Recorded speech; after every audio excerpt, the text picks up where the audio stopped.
Listen up, get ready, I'm not gonna take no more. There's a revolution, a revelation going on in my soul.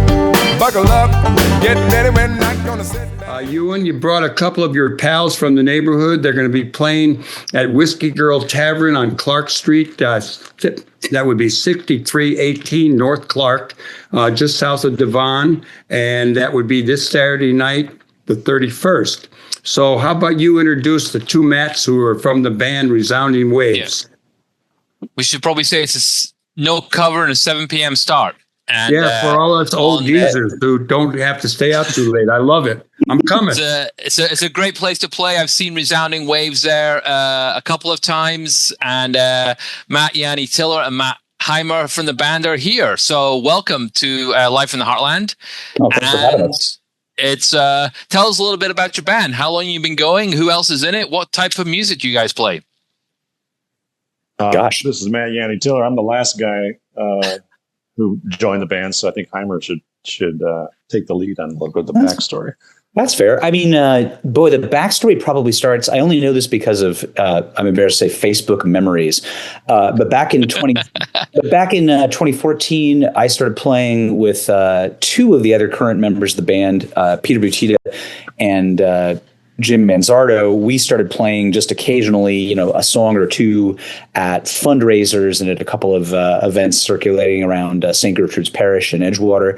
And, we found that we were enjoying it enough and we're good enough at learning music more quickly than we thought, oh, maybe this could be, maybe we could hold down a half an hour on our own, and then maybe we could hold down an hour on our own, and then maybe we could hold down 2 hours on our own. But I think we really became the band that we are now in 2017 when Matt Yanny-Tillar, who knew a lot of us socially and had played music with Peter before on multiple occasions and in a different band, we sort of expressed a mutual interest in playing with each other. Matt had the advantage of owning a lot of electronic equipment that the rest of us did not own. But more importantly, is like a phenomenal musician and a great songwriter, and just he sort of turned us into. I think it was the addition of Matt that turned us in from a group of friends who played together once in a while to an actual band, I would say. Yeah, and Matt, you have a combination of so Matt Yanny-Tillar. I'll do that. I'll give names. Matt Yanny-Tillar, you have a combination in your sets of kind of classic rock from the 60s through to the 2000s and your own stuff. Yeah, I mean, I think what sort of defines the band is the fact that we're all functionally pretty competent, independent singer-songwriters. We all can sing harmony, so we have this ability and this interest in really just kind of building nice 3-part harmonies, 4-part harmonies. And we also each have the capacity to sort of serve as a temporary frontman for the band. So we kind of mix it up. So I don't know how to characterize our music. We think we sort of describe it as like harmony-driven folk, pop, rock, bluegrass, because we can kind of pivot through a variety of different genres. We're all functioning as multi-instrumentalists. I play guitar, electric guitar, bass a lot of the time, mandolin more recently. Other members like Peter Butita will venture off onto a recorder or saxophone, and then come back to guitar, pick up the bass, play percussion. Mm-hmm. So Manzardo plays harmonica. Yeah, you just kind of never know what you're going to get with us, and I don't see that as a bad thing. I sort of see it as something that sort of keeps our live set sort of interesting and, providing a little bit of something for everybody who might show up and just want to have a good time out in the world, as another opportunity for folks to kind of live in community and be together in optimistic ways. I think our music kind of helps provide that platform. You mentioned that you had played at St. Gertrude's, which is a church in our community here in the 49th Ward. Where else have you guys played out at? We loved Uncommon Ground when it was still on Edgewater. Unfortunately, that venue closed, and the Whiskey Girl location actually has sort of become now sort of a new favorite because it's just a great venue. It's got the space. People can kind of socialize. have some cocktails, listen to some great music. We played at Canines a couple of times. We have played at the Colvin House down on Sheridan, both their outdoor and indoor spaces. We've sort of, since COVID, actually, we've become something of an outdoor party band. There's a group of folks who put together fundraisers up in Skokie for a bunch of various causes there, and we're sort of regulars on their on their porch, for crowds of maybe like 50 to 100. Played a couple other venues like that. We play a couple times each summer at Hardigan Park and at the Summer Outdoor Series at the Edgewater Historical Society, which that's a long running thing, but we've been doing that from our earliest days, I guess, 2017. Yeah. And practice Saloon, which is a mainstay for music on the north side. We've played down at Northman Cafe on the Riverwalk, which was sort of a pivot off of the Montrose Saloon connections. So yeah, anywhere we can find an audience.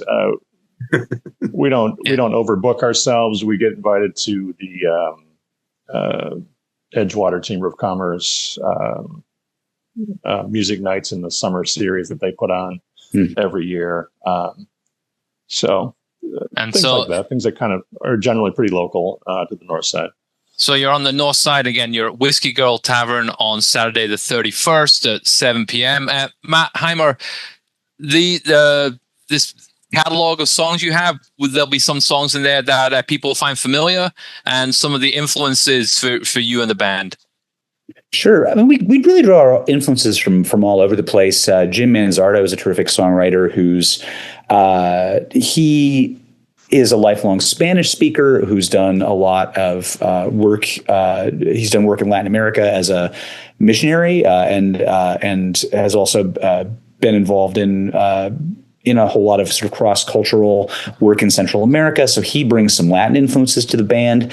Personally, I grew up with a lot of kind of outlaw country, the sort of Willie Nelson, Waylon Jennings sound, and a lot of Beatles. It's Matt and I and the rest of the group often talk about, we talk a lot about running songs. When we want to cover something, we talk about running it through the Resounding Wayves filter. And the Resounding Wayves filter usually involves figuring out, okay, if this song didn't come to us with harmonies, how can we build them? And we've become, as a group, pretty great at kind of arranging those things on the fly and finding the harmony parts.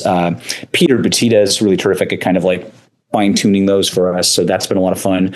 Beatles are big for me. I'm kind of a fan of like 70s era peak Stevie Wonder. Also listen to a lot of Jason Isbell. I think he's got a great sensibility. He's not so much a harmony driven songwriter, but he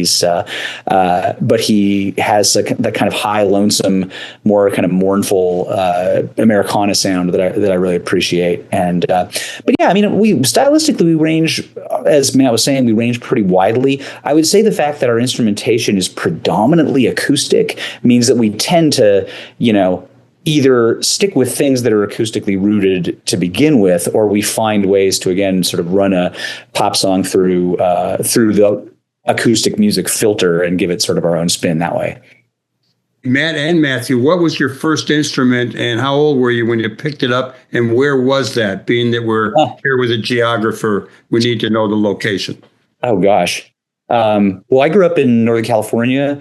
My first instrument was a very failed burst of piano lessons when I was about 7. But my first real instrument was a really beat up hollow body electric guitar that a friend of mine bought for me kind of on a dare at a garage sale when we were 12. He really wanted to have a band, and so he needed friends of his to play other instruments in that band. So he spent $5 to buy me this guitar and said, okay, you're in a band with me now. And that was in San Francisco in the early 80s. And actually, that's the experience that the song Real Bad Band is kind of drawn from, is trying to figure out how to learn to play music with those other scruffy junior high and high school kids when none of us knew anything. I can pin it down pretty clearly. It was in the basement bedroom of my parents' house that I shared with my 2 brothers. And my oldest brother, who's 7 years my senior, was taking guitar lessons and would practice in our bedroom just painstakingly learning songs note by note in a very labored and, oh my God, frustrating and repetitive way. And I got to a point where I was like, oh my God, just give me the guitar. I think I could probably play it faster and better than that. And ended up kind of just picking up his guitar and finding my way into, basic chords and bluegrass riffs and that kind of thing. Ended up taking lessons from the same guy my brother was taking lessons from, and gave that a few months before I realized I didn't really want to get into all the music theory. I had the capacity to kind of learn songs by ear, and so I left the formal lessons process and just started playing on my own. And this would have been for me probably around freshman year of high school. I then looped in with some other friends from high school. We formed a little band, and then the rest is sort of proverbial history. We played Living in the Past by Jethro Tull at a school event, and it was, I would say, a brilliant success. And we went on from there to... There's nothing that says brilliant success like a cover of Jethro Tull, I think. To a bunch of sophomore high schoolers rocking out some Jethro Tull. Yeah. Who played flute, Matt? Other Matt? A friend of mine, Joe Lampe, who still actually makes music up in the Madison area. He was nice. So, in addition to kind of drawing on this back catalog, you're writing your own songs. Matt Yanny-Tillar, I was wondering if you tell us a little bit about your songwriting process. What gives you inspiration and to put those, I don't say put down the notes on paper, but I don't know if you're doing that, if you're learning it by ear. Well, that's an interesting question. As a songwriter, you can get into people's songwriting practices. I am not a real hardcore, like sit down and force myself to write music kind of guy. I'm very melody driven in the way I write. And to that end, I have to sit down and just start making up things on the guitar and kind of generating like melody lines. If I have a melody, I can find that I can relatively easily start to drop a lyric into place on that. So for me, the process starts by just having the opportunity to sit down, play music, and then go from there. I think we've either heard Yippee-Yi-Yay or we're gonna roll out of this segment with Yippee-Yi-Yay, and that was a song that I wrote some years back. Just based on an experience of taking my older daughters on a family trip out to the Grand Canyon and Bryce Canyon areas, and subsequent to that, kind of jotted down some musical ideas that kind of were percolating in that moment, kind of just being out in the wide open spaces of the American Southwest, and I don't know. So you get experiences and you find a way into melody. I don't know there's any magic to it. Heimer showed up at a rehearsal a few weeks back and, said, I got this song that just kind of came out of nowhere. So, well, speaking of traveling around, do you ever think about taking the show on the road? I know you both have regular jobs. And I'm just wondering if the music ever conflicts, and would you actually consider as like I don't want to call you an older guy band because you're a lot younger than me. We are absolutely. I would assume there's a lot of older guy bands now. In the early days of rock and roll, like in the 50s, there weren't a lot of people playing rock and roll, maybe R&B and that kind of thing, but. I think now there are a whole bunch of you. There's a former Rogers Parker named Bill Page who he moved to Thailand and he's got a band over there and he's, probably in his 60s. It's a phenomenon. It's going to be happening more and more. It is. In response to your question, I'm not sure. None of us are like keenly driven to like be famous as musicians or serve up the band in that kind of way. Honestly, we tend to find that it's very nurturing for us just as individuals to get together and make music and kind of be in a collaborative, creative process with other human beings in a musical format. We're pretty happy just having rehearsals together. And so the need to go out and, go through the logistics of booking gigs and touring and taking it further afield has not really been our motivation. Not to mention that we're all still working, and just coordinating rehearsals can be a bit of a challenge. Yeah, one of our since the pandemic, we've been working for more often with a percussionist named Sergio Diaz Ramos, and he's fantastic. But he's still got he's younger than we are, but he's still got school age kids. So that sort of affects. We sometimes gig without him only because his availability is really tricky.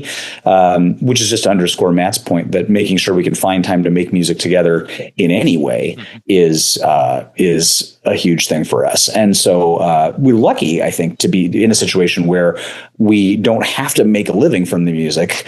And I think at the same time, we're able to perform just about as often as we want to, which in practice winds up being maybe 12 to 15 times a year, which is, keeps us busy. Yeah, and of course, as we just said earlier, the next do the promo again on Saturday, 31st, 7:00 at the Whiskey Girl Tavern, free show. Good tunes, good inter-song banter, I would say. There's always thank you. Yeah, it's always a joke or two in there. It's a fun evening. What else have you got? And I want to backtrack a little bit. Resounding Wayves. Where does the name come from? The name came from the name predates Matt's arrival by a little bit, and it came from. It was one of those situations where sometimes you're having a conversation and everybody's so far apart in what they want to call the band that nobody can agree on anything. So I think the original three of us had been kicking around ideas for a long time and not coming up with anything. But the idea of Waves came across in part because it's a little bit inspired by the neighborhood and being close to Lake Michigan and the kind of blue mind idea of watching the water roll in. And I remember we having a conversation about sort of the idea of sound waves and trying to connect the idea of sound waves to just waves. And then I think the resounding element might have come from Jim Manzardo, taking it a little bit beyond the idea, expanding on the idea of sound. One kind of funny ongoing thing we have going on with our fans is that periodically a couple of them, including my own spouse, will come up to us after the gig and say, "That was great, you guys. Would you please change your name?" And then I will say no, because then we'd have to go back and redo all our social media. But when we come up with band merch, I think we're just going to go with the initials. I think a lot of our fans know us as RW for short, and that's a lot of fun. You reminded me, we are Resounding Wayves with a Y, WAYVES, and you can find us on Spotify and on a whole lot of other streaming platforms as well. If you need a mnemonic device, if you're looking for Resounding Wayves, don't forget to ask why. So tuck the Y in there. Nice. WAYVES. I like it. When you were talking about harmony and four-part harmony, I'm just wondering, you didn't mention your influences, any of those earlier doo-wop groups and their harmonies. Do you go that far back in your listening before the 70s? For me, I used to go to Alan Freed rock and roll shows in Brooklyn, Paramount, New York. Yeah, and I have to confess, Michael, earlier this morning I was snooping around on some of your online content and bumped into some of your photo galleries, and you've got some shots of a concert that happened at Preston Bradley Hall in People's Church in 1999. Oh, yeah. Pete Seeger. And I was on stage at that event with another band. I was playing with a band called Voices in Chicago at the time. We were there. And that was sort of a nice, connection to see that was something that you've covered or had been interested in. Some of my earliest stuff was just listening to like Arlo Guthrie and Pete Seeger when they were on stage and kind of getting into that spirit of that they had of sort of keeping like older music alive and kind of repurposing it and using it to tell stories that could still engage crowds, underpinning it as Pete did with an element of social justice, and So I still really like listening to that kind of stuff, and I think a lot of the bands that I still get influenced by linked to that. We're on Saturday. We're playing a song by a group from New York, the Mammals, and they've got connections to Pete Seeger's work out in that area, out in the New York area. One more time, it's going to be at the Whiskey Girl at 63. What is that address? 6318 North Clark. And it's 7 to 9, no cover. And all of you people listening in who want to come on out, you'll not only hear a good band, but you'll get to meet Euan Hague and Michael James, your co-hosts for this segment of Live. Oh, we're going now. Okay, we're going. Okay, I'm going. Yeah, All you right. can pick me up. Fantastic. All right, everybody else.